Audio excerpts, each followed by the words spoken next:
In between, liminal, that space where we wait, between moments, events, results, action, no action. To stand on the threshold, waiting for something to end and something new to arrive. A pause in the rumble of time. Awareness claims us, alert, a shadow of something different. In between invitation and acceptance, in between symptom and diagnosis, in between send and receipt of inquiry and question, in between love given and love received. Liminality, a letting go, entering into confusion, ambiguity, and disorientation. A ritual begun. Pause. Look back at what once was. Look forward into what becomes. Identity sheds a layer, reaches into something uncomfortable to wear. In between lighting of the match and the kindling of oil, in between choosing of text and the reading of words, in between voices and notes carried through the air into ears to hear, in between creation thrusts ever forward. Social hierarchies may disassemble and structures may fall. Communities may revolt or tempt trust. Tradition may falter or creativity crashes forward. Leaders may step down or take charge. The people may choose or refuse. In between, storm predicted, the horizon beacons. In between, theology of process reminds us to step back. In between, where minutiae and galaxies intermingle with microbes and mysteries. In between, liminal, that space where we wait, look, listen, feel, and breathe. What is this? What is this? This is the Wonder Box. I wonder what's in the Wonder Box today. And I'm so glad Missy's here with me because I need help with this one. Who would like to open it? Who hasn't opened it before or in a while? Maybe in a while? Would you like to open it? Yeah, come on up. Right here. Oh, yeah. There you go. Oh my. You want to pick it up? What is it? What does it look like? It's a butterfly. What does this mean to you, Missy? Well, for me, it means transformation. What does it mean to everybody else? What are some of the things the butterfly represents for you? I love all of its colors, its beautiful colors.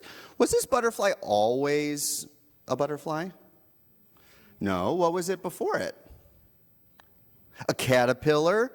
And here's a tricky one. What was it in between being a caterpillar and a butterfly? In a cocoon? Yeah. I like to call it goop. Goop? I think that's goop. What its yes, technical it term in. In the chrysalis, it was goop. How many of you feel right now like you are a butterfly in your full emergence, in your beauty? It's okay, you can raise your hand. I know there's some butterflies out there. Thank you. Yes. And then how many of you are feeling a little bit like, I am more of the caterpillar, or the grasshopper, or the whatever imagery, yes? I think I'm the goop. And you're the goop. I'm the goop. Nice, yes. Goop. Any goopies out there? Okay. We're goop. Okay, well, I love that. And you know what's cool? You can be all three of those things at the same time. We'll talk more about that a little later. And some of you, the other thing this kind of reminds me of is like, when does the caterpillar become the butterfly? Do you know how old they are? It's probably like 2 weeks old. I don't really know, actually. Do you know? They're not that old, right? And how many times does the caterpillar become the butterfly? Oh. One time. Well, one of the things this is reminding me of is that sometimes we all kind of go through times of transformation. How many of you started a new school year this year? You're in another grade? How many of you are in another age? You had a birthday in the last 12 months? Anyone? Okay. And sometimes there's big thresholds, like big numbers, like a lot of us Special birthdays. like special birthdays. What's a special birthday? What do you think? What number? Any numbers out there? 10 is a big one. Double digits. Double Yep. digits. Yep.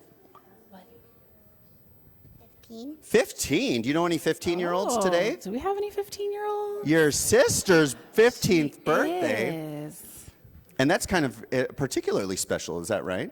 It is, especially in our family. We have a really big party for 15 because it marks the transition from being a child to an adult in a lot of Latino communities. So we'll have a quinceañera soon, Oh my gosh, sounds like a and she will become a butterfly. Oh, how sweet. To get little butterfly earrings or My something. little butterfly. Any other numbers out there? There's numbers, there's important ones after 15, right? I don't know. 50? Who said that? Oh, yeah, you felt that one? What did I hear over there? 18's a big one. What happens at 18? You can vote. You can vote. Vote. Drafted? Vote. Yeah. What other? Any other? Is that it? Is it 18 and then that's it? Yeah. 75. The old That's a three big one. quarters. Yeah. 90. 80. Sorry about that. Yeah. Not. That's a good one, too. So, sometimes they're rounded by 5, sometimes they're 10. What if it's like a number that ends in a 4 or a 2? Can those be significant numbers? Yeah. Maybe it's the next birthday after a big life experience you had, or the first birthday after your kids go off to school, if you have kids, or, something like that. So birthdays sometimes help us figure that out, but other things do too. And sometimes there's collective things, like this country is going through a lot of goopy times right now. Yeah, we're really in the goop at the moment. We're in the goop right now, and we're trying to figure out what's happening as we prepare to celebrate, honor, and hopefully move forward beyond our 250th birthday towards maybe a better 250, right? Yes. Hopefully becoming butterflies. Hopefully becoming butterflies. So, and I think there's also some of you who are studying about superheroes today. I think I saw Yes, Wonder it's Woman. Wonder Woman. Wonder Woman is here. Yes, and so I think we're going to be learning about that. And sometimes there's transitions from before they become the superhero, or sometimes they've born the superhero. But the nice thing is that I believe that all of us are still in those states of formation, and we have these opportunities to come of age again, even if it's not our birthday today, okay? So I am so excited to hear about all the wonderful things you do today in your classes. And so I think collectively, we're going to sing you out with these very appropriate hymn lyrics for the second verse of We Laugh, We Cry. So you can go out as we sing you out, okay? We can stay seated for this. Every culture has its own version of a coming-of-age ceremony. Some of them are elaborate affairs with fancy clothing and enough food to feed an army, while others are more casual, but the significance there is the same. This specific ritual, performed at this specific point in time, marks the transition from childhood to adulthood. I remember starting high school and thinking about how receiving my diploma would mark that transition for me. My family's culture didn't really have any ceremonies to mark the transition into adulthood, so high school graduation became that benchmark for me. I worked hard all through high school, and I finally got to put on the cap and gown, and I walked across that stage, and I did not feel any different. I was still just an 18-year-old kid with no idea what I was doing. There was no magical switch that flipped in my brain to make me feel like an adult. After that, I thought maybe turning 21 was the magical moment, and my first legal drink in a bar might be the moment I was waiting for. Well, I can promise you that I absolutely did not feel any smarter or more mature after the events of my 21st birthday. No. Then there was starting a career, becoming a mom, turning 30. Event after event came and went. And I never had that aha moment where I felt like I had officially transitioned into adulthood. I kept waiting for some certificate or achievement or official moment to flip that switch for me. Some days I'd wake up thinking that maybe I had made that official transition into adulthood and just hadn't noticed when it happened. Because there's days when I do feel like I'm just as wise and in control as teenage me thought adult me would be. Then there's days when I'm not sure that I should be trusted with my own keys and debit card. I turned 40 at the beginning of this year, and I still go back and forth between feeling like a strong, mature woman and a little girl. Some days I have all the answers, and others I have none. I have come to the conclusion, though, that truly reaching adulthood is a myth. There is no magic switch to flip that turns our grown-up feelings on and shuts off childhood for good. We're all still kids some days. We all have bad days and make poor choices. We all need some help from an adultier adult every now and then. Then there's the days when we nail it. We've got our big girl pants on and it's time to kick butt. Those days feel great, but I don't think that they're the important ones. I feel like we come of age again and again and again through the days when we feel like we're failing and falling behind, but we keep going anyways. I came of age the first time when I bought a car on my own, even though that car turned out to be a lemon. I came of age again when I had a failed marriage for my first marriage and had to sign those divorce papers. But I didn't let that discourage me from trying again and being pretty successful the second time. Once again, I came of age when I brought home our third baby, and our home descended into crying and utter chaos. But I still loved my children, no matter how hard the day or night had been. All the certificates, all the moments of achievement that I thought would turn me into an adult ultimately just did not matter. I found adulthood through failure, hard times, and learning the hard way over and over and over again. Coming of age means making mistakes and learning from them, and hopefully doing a little better the next time. You simply cannot grow up without making mistakes and poor choices, and then figuring out how to fix them yourself. We've all met the adult that's never had to correct their own mistakes or take any responsibility for their own actions, and we typically don't like them. So as you watch someone that you love come of age, keep in mind that they will fail, and that is part of it. You failed a few times too, and you're going to have to let them do the same. Resist that temptation to fix everything for them or protect them from the disappointments of young adult life. We can guide and we can love, but we can't do it for them. Let them come of age with every low moment and painful realization. They will get there in their own time. And if you are still in childhood or adolescence, don't be afraid of the pitfalls that are coming. Look around the room and know that you share this space with people who have been in your shoes and are ready to support you as you learn. And we will be there for you as you come of age again and again and again.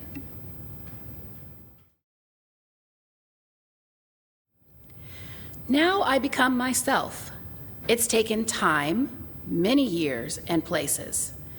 I have been dissolved and shaken, worn other people's faces, run madly as if time were there, terribly old, crying a warning. Hurry, you will be dead before, what? Before you reach the morning? Or the end of the poem is clear? Or love safe in the walled city? Now to stand still, to be here, feel my own weight and density. The black shadow on the paper is my hand, the shadow of a word as those shapes the shaper falls heavy on the page is heard. All fuses now, falls into place, from wish to action, word to silence. My work, my love, my time, my face, gathered into one intense gesture of growing like a plant, as slowly as the ripening fruit, fertile, detached, and always spent, falls but does not exhaust the root. So all the poem is, can give, grows in me to become the song, made so and rooted by love. Now there is time, and time is young. Oh, I in this single hour I live, all of myself and do not move. I, the pursued, who madly ran, stand still, and stop the sun. On Friday morning, I got coffee with UUCCI member Amanda Rogo at my favorite remote office spot, Le Fernandez Cafe. It's a great place in town. If you haven't been yet, I'd be happy to take you. Oftentimes, meeting there can save many of you the hassle of driving out here during the week if you don't live out this way. Well, little did I know, it was Amanda's birthday that day, which I didn't learn until after she paid for her own coffee. Sneaky, that one. Anyway, discovering it was her birthday, we inevitably got to talking a bit about age and life. We talked about life since the pandemic and from before.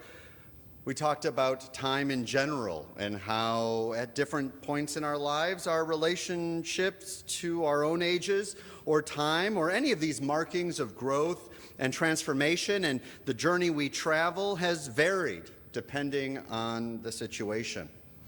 It was a nice conversation and a reminder of how grateful I am to be on this journey with not only Amanda and her family, but with all of you.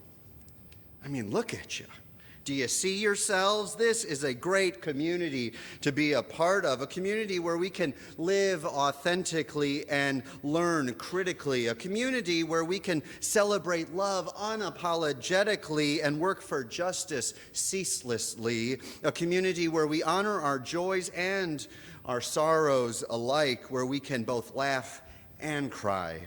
Truly, ours is one where we will be there for each other in life, throughout life, until life comes to an end for each of us.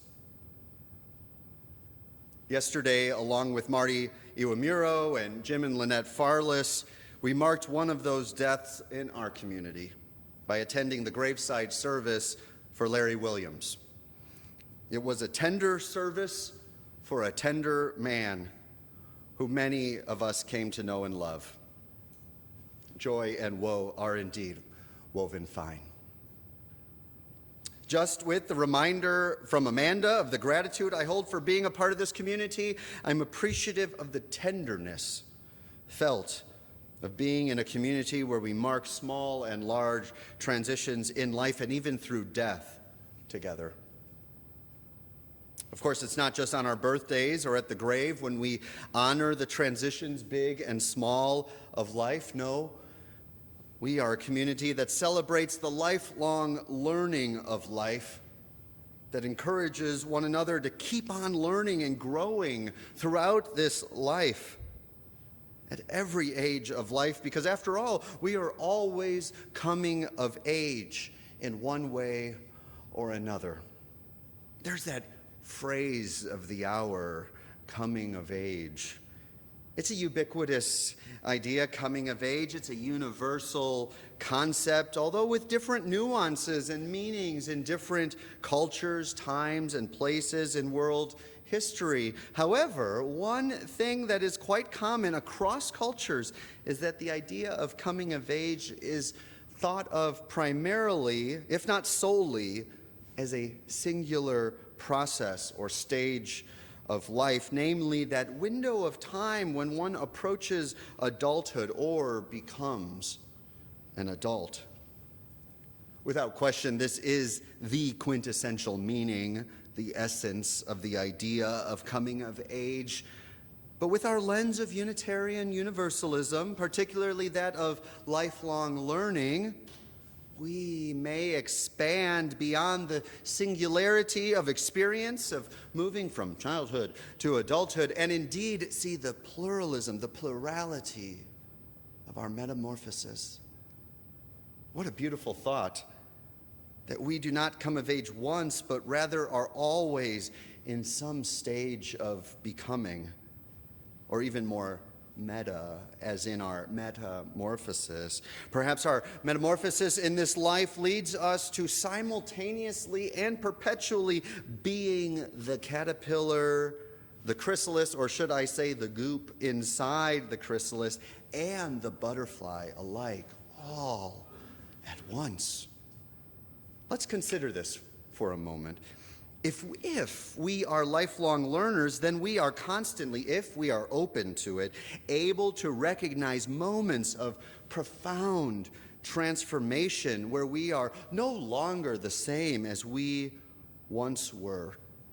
Said differently, every single day presents us with coming of age moments, with threshold moments, sacred moments, inviting us to change once more, to embrace the goop, to cross through the door and enter into a new stage of life.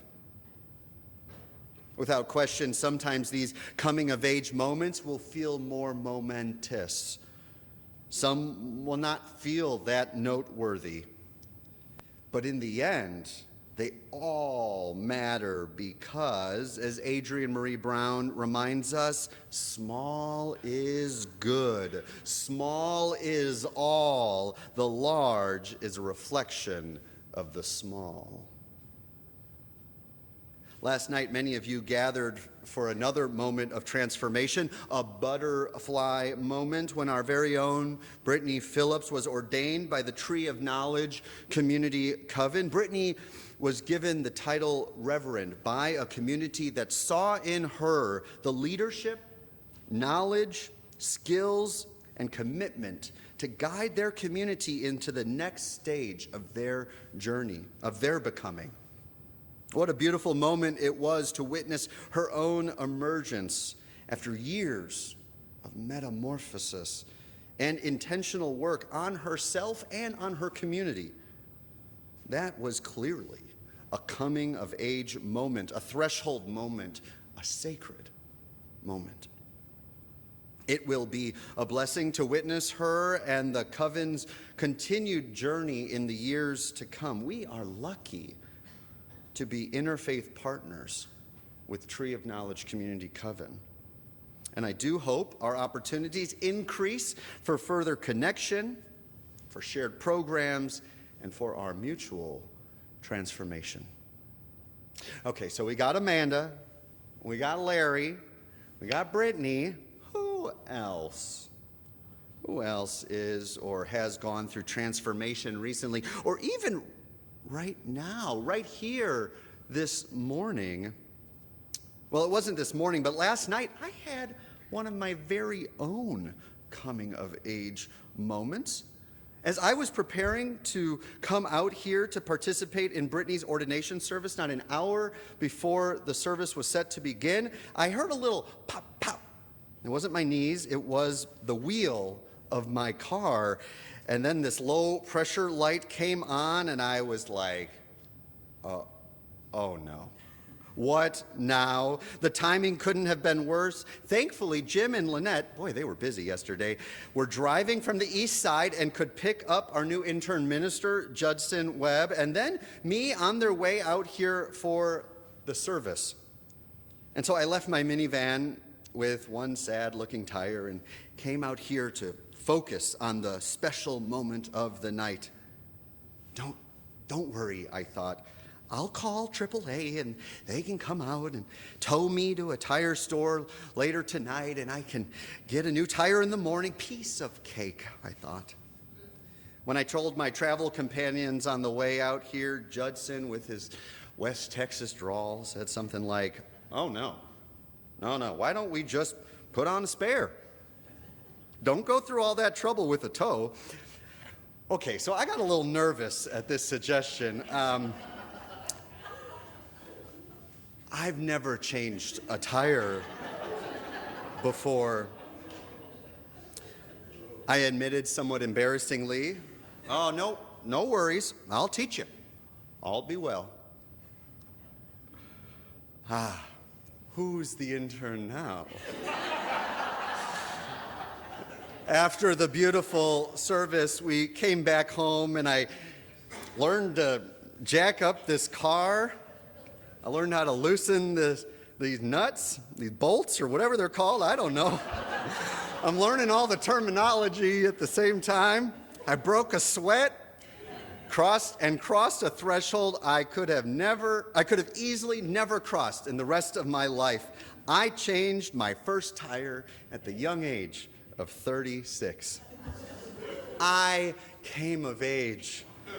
And literally, what may have felt like a small thing to some of you judging me out there, what you have done much earlier in your life, felt like a huge accomplishment, a big thing for me. I even had Judson take a few pictures that I was going to put in here this morning, but I held back so I could remember that moment. And who knows? Who knows what's next? My oil is due for a change in another 1,000 miles or so stay tuned. There's two other points I want to just name about coming of age. The first is that coming of age actually has specific meaning in Unitarian Universalist contexts and congregations. It is actually a curriculum that many young UUs go through, that I went through, some of your children have gone through. And it's sort of like our version of confirmation.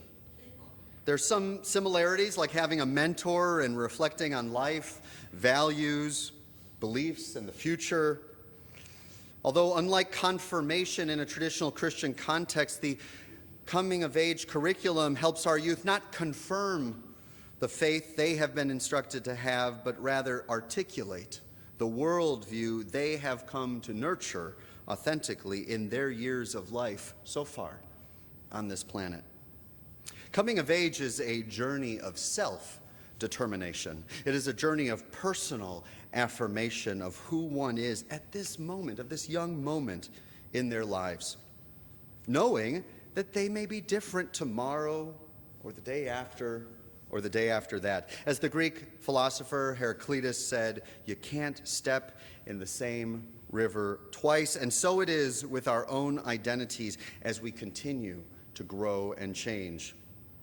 Yet the coming of age program is but a moment in life for young people to answer the question, why are you you? That's, after all, was the name of the Continental Youth Programming brand for a long while. The letters Y, R, U, U. It has a double meaning of the question, why are you? You, of course, yes. But it's also an acronym, YRUU, which stood for Young Religious Unitarian Universalists. Well, all of this is to say, after many years of delay, many of which having to do with the pandemic, we are relaunching the Coming of Age program this coming January, for our high school youth, like Emma. This program will run for the calendar year of 2026, and I will personally be facilitating the program. I'm so excited to more closely engage with our youth and their families and their mentors as they take a journey, one of many, as they come of age in this community that has loved them into the emerging adults they are becoming. At the end of this program, rather the following January, so that's 2027, we will have a special celebration for those who have completed the program, a coming of age ceremony that will be quite the celebration. So mark your calendars. I know, clear your calendars for January of 2027, because even though it is far away, you won't want to miss it. So I know what some of you are thinking. That sounds like so much fun. Why can't I be in the coming of age program? Well, first, as we've established, you don't have to be 15 or in high school to come of age And regardless of whether you serve as a mentor or help out in this program, you can, and dare I say, should, consider what sorts of coming of age you want to be doing in the weeks, months, and years to come. That is the second and final point I want to name. You can and should claim your age, this age, today, and ask, what door is before me? What pupil, stage, or age may I yet still enter into? What beauty beyond this butterfly that I already am could I possibly grow into at this time, in this place, right now? If we allow ourselves to imagine our lives and our coming of age as not something that's like, been there, done that, we can live with an expectation that life is not done with us. That this age, the one we are living in right now, is calling us forward to laugh and cry, love and fight, stretch and grow into who we need to be and who we must become for what lies ahead. Oh, what a thought that we can come of age not once, but again and again and again. And more so, what a thought to do so not alone, but next to one another. Hand in hand within a community of fellow travelers, fellow transformers, fellow butterflies who are convinced that there is still more to do in this life, and I am ready to do it. If we can find and harness that faith in ourselves and one another, we may come one day to the end of our lives and know that we have truly, truly lived. But it will require us all to live, as Thoreau said, deliberately. Perhaps May Sarton's words can be inspiration to help us on our way. For me, her words are so clear that I want to end with reading her poem once more. For in hearing it in its entirety a second time today, perhaps we are able to receive it in a different way, a deeper way, a more vulnerable way than before.